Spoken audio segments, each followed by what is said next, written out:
Now study the new concept, eddy currents. In Faraday's experiment we have studied whenever a magnetic flux is linked with a coil, if that magnetic flux is changing, an EMF is induced and hence the current flows in the another circuit. Now if you consider a thick block of metal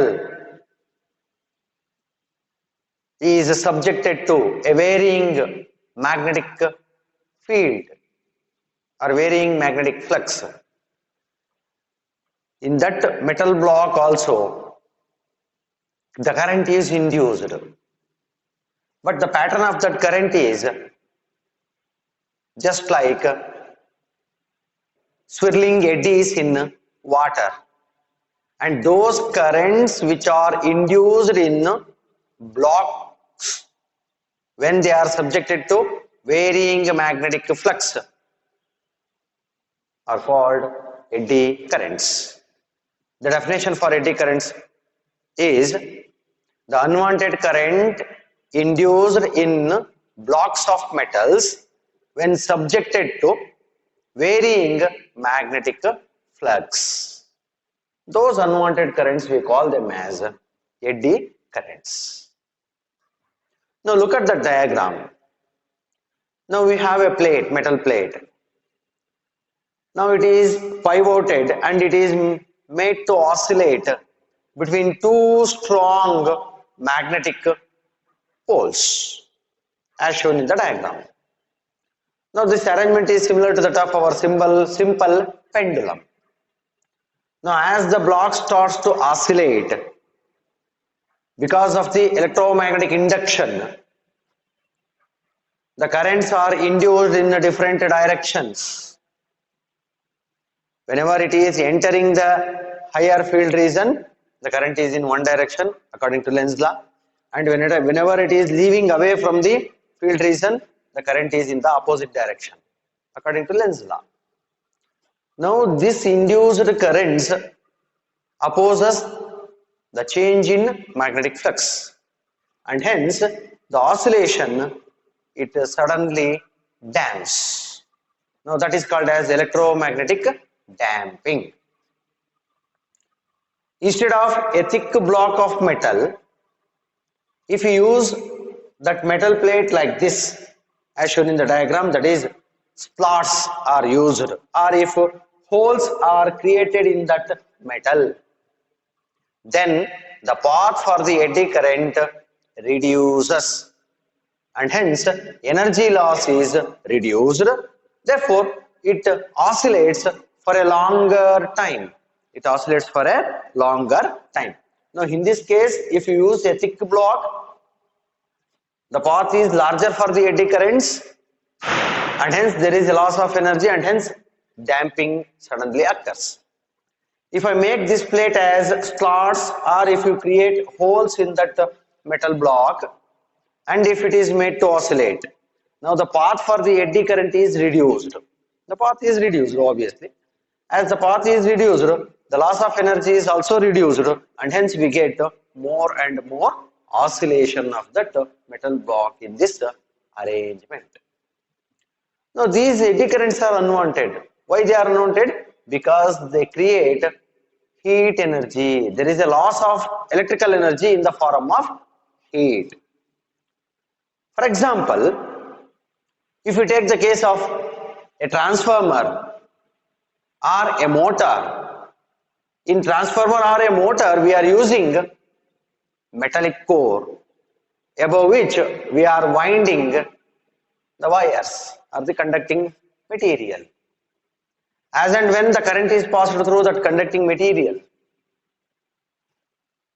eddy currents are induced in the core and it loses the energy in the form of heat. In order to avoid this eddy current, in order to minimize the eddy current loss, the core is made up of laminated metal sheets. The core should be made of laminated metal sheets and each lamination is separated by an insulating material called lacquer. Lacquer. It is an insulating material between two lamination of metal sheets. Instead of taking a thick metal sheet, we are using a slice of metal sheets which are laminated, and there is a material used, insulating material called lacquer is used between each and every metal sheets laminations. Now if you use the core like this, now this forms a core now. Now if you use this core, then the path for the eddy current is very small. Now here the path is larger if you use a single sheet. If it is laminated, then the path for the eddy current is very small, and hence that reduces the loss due to eddy current. And this sheet is placed such that each lamination is parallel to the field direction. It should be parallel to the field direction. Field direction ಗೆ ಹೇಗಿರ್ತದೋ ಅದೇ direction ಅಲ್ಲಿ lamination plane parallel ಆಗಿ ಇರಬೇಕಾಗ್ತದೆ. ನೀವು ಅದೇ perpendicular ಇಟ್ರಿ ಅಂತ ಹೇಳಿದ್ರೆ it is of no use, it becomes once again a thick sheet ಆಗ್ತದೆ. So by using this laminated course, we can minimize the eddy current loss in transformers and motors. Now this was first discovered by Foucault.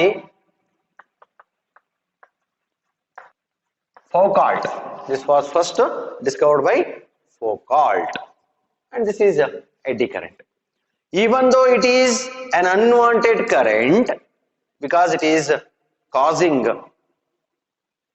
heat in transformer and motors, it is having four important uses or applications. The first one is magnetic braking.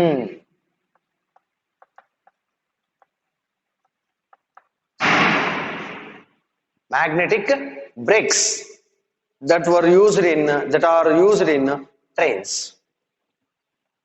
Now in the train system, there is an electromagnetic magnet very near to the rails.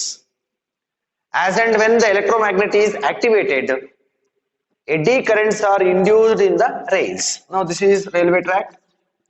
Now here we are having a train, it is a wheel. Now here somewhere here we are using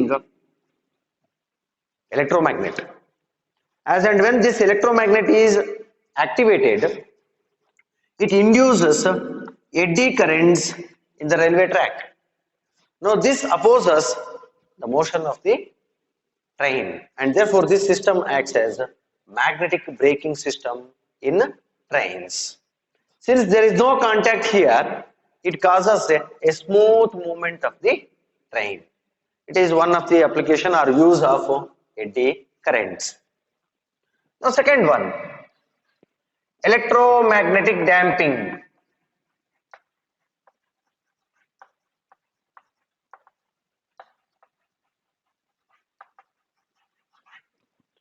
Some galvanometers, they use non-magnetic metallic cores at the center.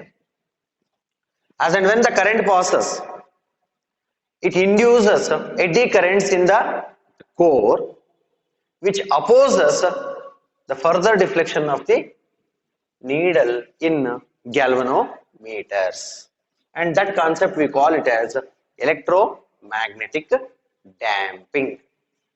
And the third use, induction furnace.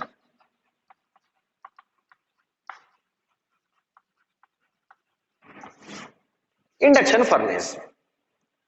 Now induction furnaces are used to create very high temperature, and that is used to melt the metals, and hence we are going to prepare the alloys. Now in induction furnace, a strong current is, AC current is passed through the coil, which induces eddy current in the container. Now that eddy current produces a very high temperature that melts that metal, and from that one we are going to make alloys of the metals. That is the third use. And the fourth one, you might be aware of that one. In a olden electric power meters,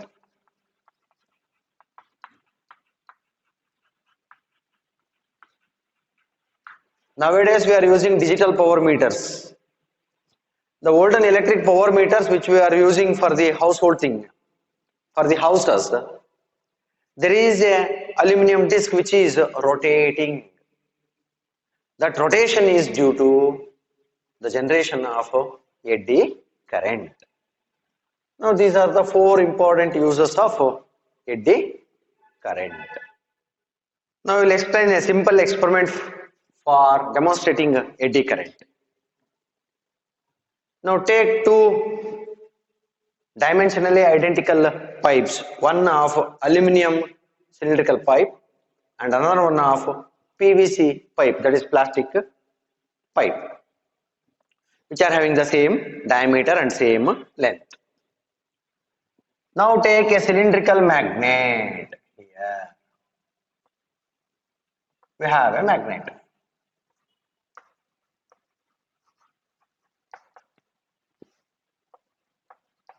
We have a magnet.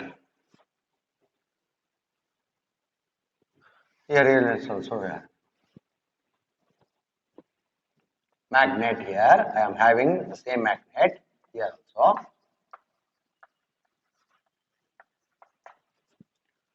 Now that magnet is allowed to pass through the PVC pipe. That cylindrical magnet is allowed to pass through the PVC pipe, and note down what is the time taken to come out of the other end.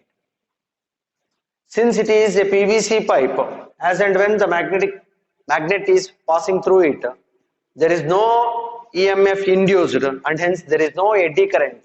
Therefore, it comes very fast. But on the other hand, if the same magnet is made to pass through the aluminum pipe, as and when the magnet is entering the pipe, because of the electromagnetic induction, because it is a metal here, and eddy currents are induced. Eddy currents are induced in the pipe. Now, these eddy currents, according to Lenz's law, they oppose the change in magnetic flux. That means, since it is moving, it opposes the motion of the magnet. Therefore, so here there is no opposition and hence it is come quickly. It came quickly. Now here, since it is observing an opposition, therefore it slowly moves inside. It slowly moves and slowly comes out. That means this magnet has taken a longer time while passing through the aluminum pipe, but it has taken a shorter time while passing through the PVC pipe. Now this simple experiment demonstrates the presence of eddy current. Next concept, inductance. In Faraday's experiments, that is coil experiment, current is flowing in one coil that produces a magnetic field. If there is a relative motion between the two coils, those magnetic field lines are linked with the second coil. We have a first coil in which current is flowing, and we have another coil in which these magnetic field lines are linked. Therefore, current is induced. Even if you have a single coil, there is a variation in magnetic field. Then also the current is induced in the same coil. There are two cases. If you take two coils, in one coil current is flowing, in the another coil the magnetic flux is linked, and hence the EMF is induced in it. Or in a single coil, the vary in magnetic field induces the current in the same coil. That we will study later onwards. Whatever it may be, we are getting an electric current.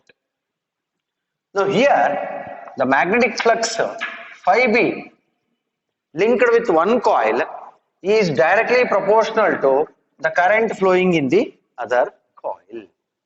The magnetic flux is directly proportional to the current flowing in the neighboring coil. If the coil has only one turn, then this holds good. If the coil is having n number of turns, then each turn has the same magnetic flux. It has the same magnetic flux. Since these turns are closely spaced, therefore they are having the same magnetic flux. Then what is the total magnetic flux of the system? It is flux due to one coil multiplied by it number of turns in the coil. Now N into phi b represents total magnetic flux associated with this coil system, and this product we call it as flux linkage.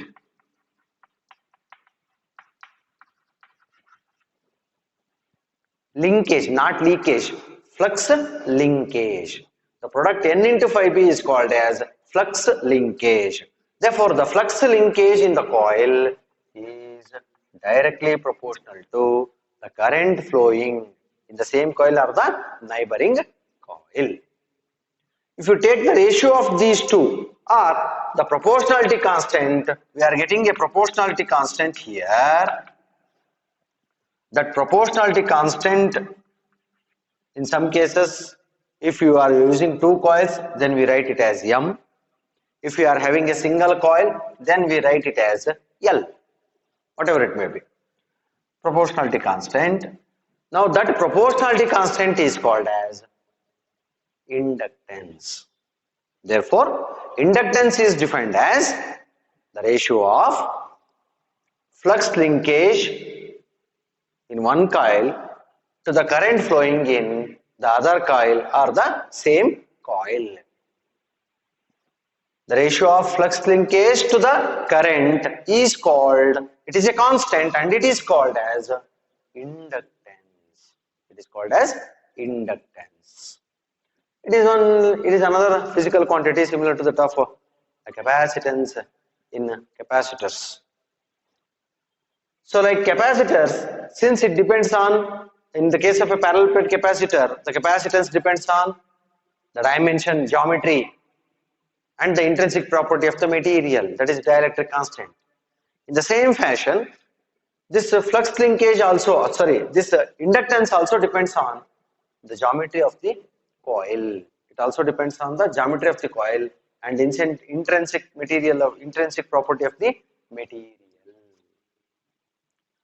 Now this inductance is also a scalar quantity. Since inductance is equal to flux divided by the current I, therefore the dimension of flux is m L square t raised to minus 2 a to the power of minus 1, and dimension of current is a to the. So therefore the dimension of inductance is m L square t to the power of minus 2 and a to the power of minus 2. Its SI unit is Henry and it is denoted by the letter H. Now this unit was in the name of Joseph Henry, who discovered all these experiments separately or independently in USA. For that contribution, the SI unit of inductance is named as Henry. Now mutual inductance. Consider two coils. The current is flowing in one coil and which causes a flux linkage in the another coil, that is second coil.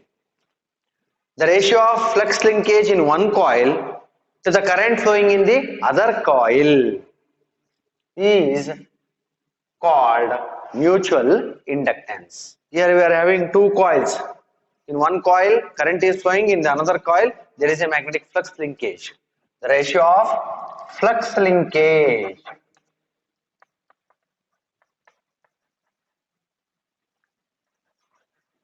in one coil to the current in another coil. The ratio of flux linkage in one coil to the current flowing in the another coil is a constant, and that constant we call it as mutual inductance, and it is denoted by the letter M. Clear? Okay. Now we are going to derive an important expression for mutual inductance. For that derivation, now look at that diagram. We are having two coaxial solenoids. One is S1 and another one is S2. Now S1 is a smaller solenoid of radius R1 and number of turns per unit length N1. Then of length, both the solenoids are having same length. S2 is a larger solenoid of radius R2 and number of turns per unit length is N2. That is as shown in that diagram. Now both the solenoids are having the same length L. Then N1 be the total number of turns in the smaller solenoid, that should be is equal to small letter N1 into L. N2 be the total number of turns in the larger solenoid, that should be is equal to small letter N2 into L. These things you should remember. Okay. Now let me pass an electric current I2 in the larger solenoid. Now an I2 current is passed in the second solenoid, that is S2. As and when the current I2 is flowing through the larger solenoid, obviously a magnetic field is produced inside the solenoid. That magnetic field is given by is mu naught N2 and I2. The magnetic field produced by the current I2 flowing in the larger solenoid is depends on its number of turns per unit length, that is N2 into I2. Now the entire magnetic field is linked to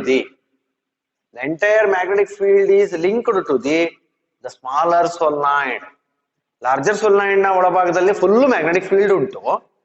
ಆ magnetic field smaller solenoid na each and every turn ಗೆ link ಆಗಿದೆ. Then what is the flux linkage of the first coil? Now flux linkage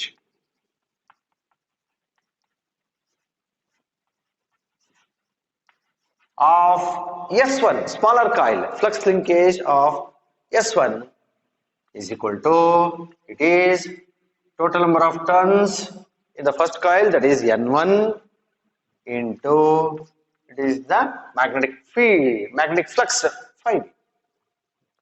Or we can write it as N1 into magnetic field is, magnetic flux is magnetic field due to the second coil, that is if I take it as B2,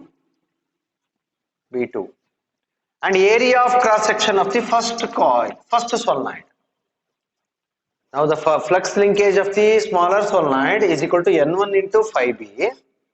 Now N1 is total number of turns in the smaller solenoid, and phi b is, it is B2 magnetic field due to the second coil, and area of cross section of the first coil, area of cross section of the first coil.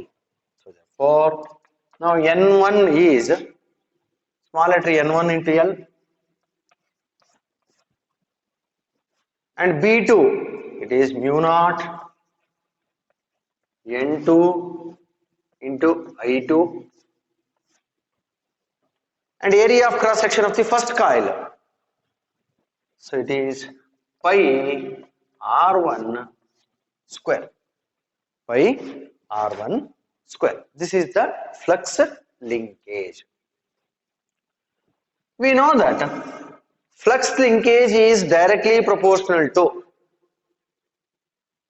the current flowing in the second solenoid. Therefore, N1 phi b, it should be is equal to the proportionality constant, we call it as mutual inductance of the first solenoid with respect to the second solenoid or the coil, and current flowing through the second coil. Here, it is the flux linkage of the first coil. It should be is equal to mutual inductance of the first coil with respect to the second coil and current flowing in the second coil. Now, substituting N1 phi b value from that relation, we have N1 L mu naught N2 I2 pi R1 square. That should be is equal to M12 into I2. Now look here. Now I2 get cancels. Therefore, mutual induction M12 is equal to mu naught N1 N2 pi R1 square into L. This is the expression for mutual induction of the first coil with respect to the second coil. Now how we have obtained? We have passed the current through the second solenoid, and we have calculated the flux linkage of the first solenoid. Now this mutual induction can also be obtained by passing current in the smaller solenoid and calculating the flux linkage of the second solenoid. Now, I will pass the current I1 through the solenoid S1. I will pass the current through the smaller solenoid, that is current is I1. Obviously, there is a magnetic field inside the smaller solenoid B1, that is equal to mu naught into N1 into I1. This is the magnetic. Now this magnetic field is linked with each and every turn of the larger solenoid. Since this magnetic field is only restricted, it is restricted inside S1. It is not coming outside S1.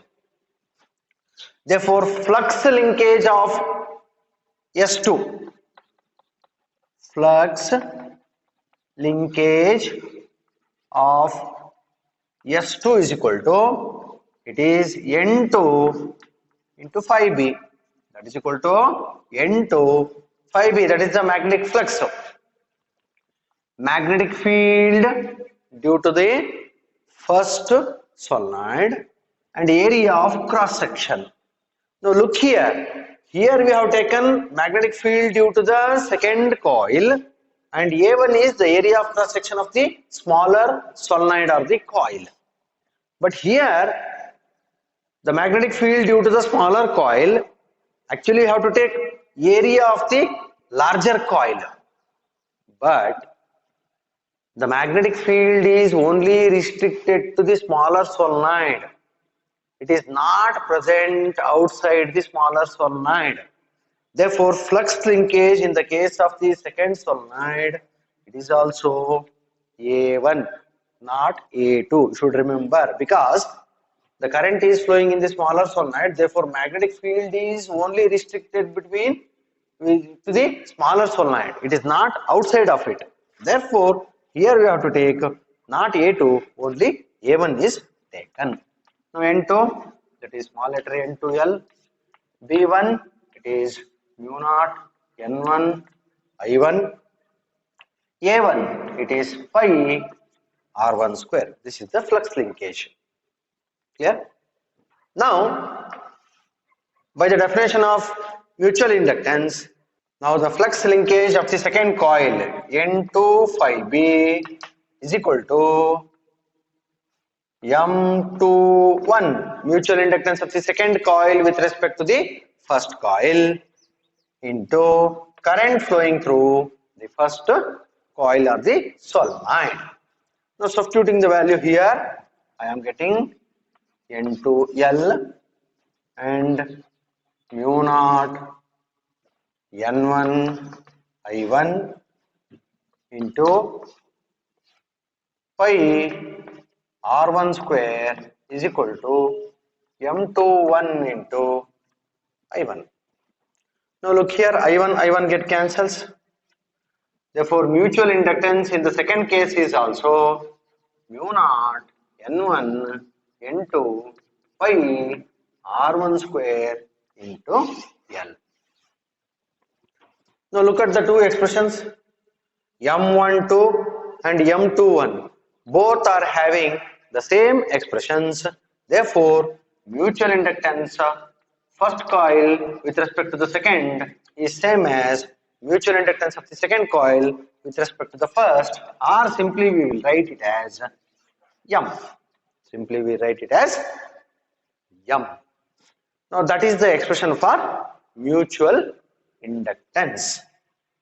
It is also called as coefficient of mutual induction. Here M is mutual inductance and it is also given by the name coefficient of mutual induction. Now mutual induction arises whenever we are having two coils. In one coil the current is flowing. Obviously in the another coil there is a magnetic flux linkage. The ratio of flux linkage in one coil to the current flowing through the another coil is called mutual inductance or coefficient of mutual induction. Now we have obtained the expression for mutual inductance. Now here we have taken both the solenoids are of equal length. If the lengths are not equal, one solenoid is of shorter length and another solenoid is of longer length, then it is highly difficult to calculate mutual inductance. Okay, in order to overcome that difficulty, we are using this concept. Mutual inductance of the first coil with respect to the second is equal to mutual inductance of the second coil with respect to the first one, that is equal to M. Now here inside the solenoid we have used air as the medium. If we use another medium of relative permeability mu r, then the expression for mutual inductance becomes M is equal to is mu naught mu r N1 N2 pi R1 square into L. Now this expression is used whenever we are using a medium of relative permeability mu r is used inside the solenoids. Clear? Now recall Faraday's third experiment, that is coil-coil experiment without any relative motion. In that what we have studied, there are two coils C1 and C2. C1 coil is connected to the galvanometer, C2 coil is connected to a battery through a tap key, remember that one. In this experiment, there was no relative motion between the two coils. Even though there was no relative motion, we are getting an induced EMF. That we have explained already. As and when the tap key is pressed, the current starts from zero and steadily increases. Now this varying current produces varying magnetic field, and that magnetic field is linked with the coil C1, and that induces the EMF that we have studied. Okay. Now let I2 is the current flowing through the second coil C2. Then the flux linkage of the coil C1 is N1 5B. Okay. That should be is equal to M12 into I2 according to the definition of mutual inductance. Now the current I2 is flowing through the secondary coil, and the flux linkage of the first coil is N1 5B. According to definition of mutual inductance, we are having N1 5B is equal to M12 into I2. Now here, since the current is varying, because current starts from zero and reaches a maximum within a short period of time. Within that period, the current is varying. For the varying current, we are having the varying magnetic flux dt. That should be equal to derivative of M12 I2 divided by dt.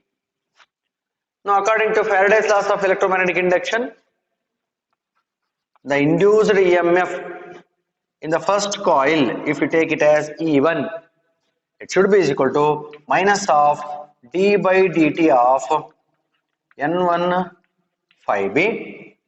For that one, substitute this one, we will getting EMF induced in the first coil E1 is equal to minus of d by dt of M12 into I2, or we can simply write M. Okay, so M12 is equal to M21, that is equal to M. Simply we can write mutual inductance. Therefore EMF induced is equal to, since mutual inductance is a constant, you are taking it outside, so this is rate of change of current flowing in the second coil. Hence this relation indicates that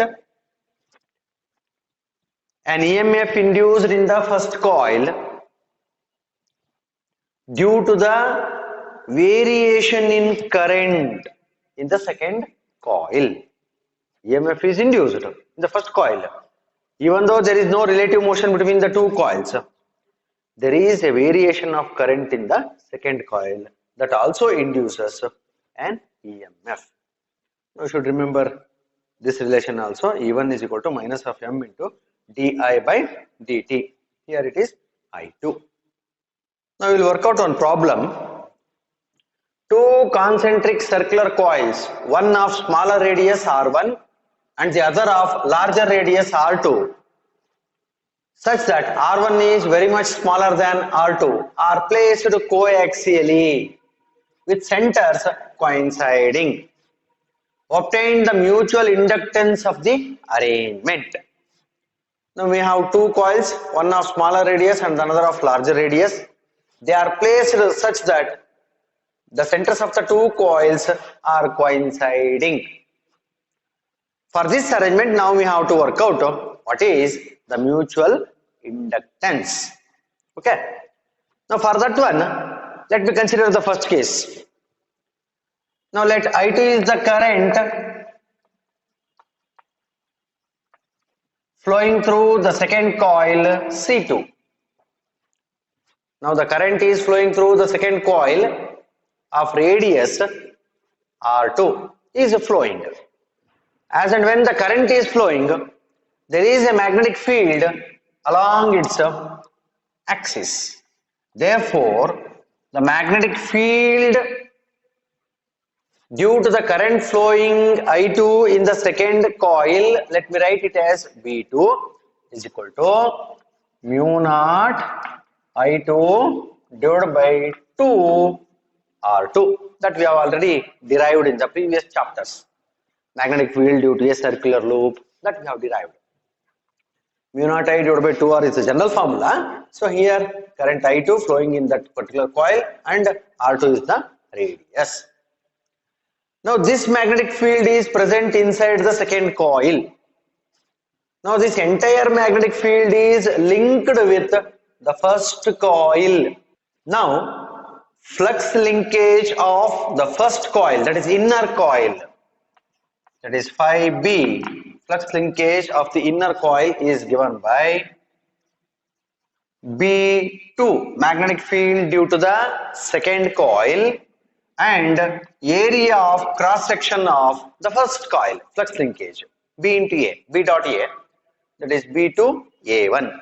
Now B2, that is given, that we have worked out, mu naught I2 divided by 2 R2. A1, area of cross section of the smaller coil, that is pi R1 square. Therefore, flux linkage is given by, it is mu naught pi R1 square I2 divided by 2 R2. Now, according to the definition of mutual inductance, the flux linkage phi B is equal to the mutual inductance of the first coil with respect to the second coil into current flowing through the second coil. Here we have not taken N, that is total number of turns, because each coil is having only one turn. You should remember that one. Now substitute that value, is mu naught pi R1 square I2 divided by 2 R2, that is equal to M12 into I2. Now I2 get cancels. Therefore, the mutual inductance of the arrangement is given by mu naught pi R1 square divided by 2 R2. Very simple relation. Similarly, we can obtain M21.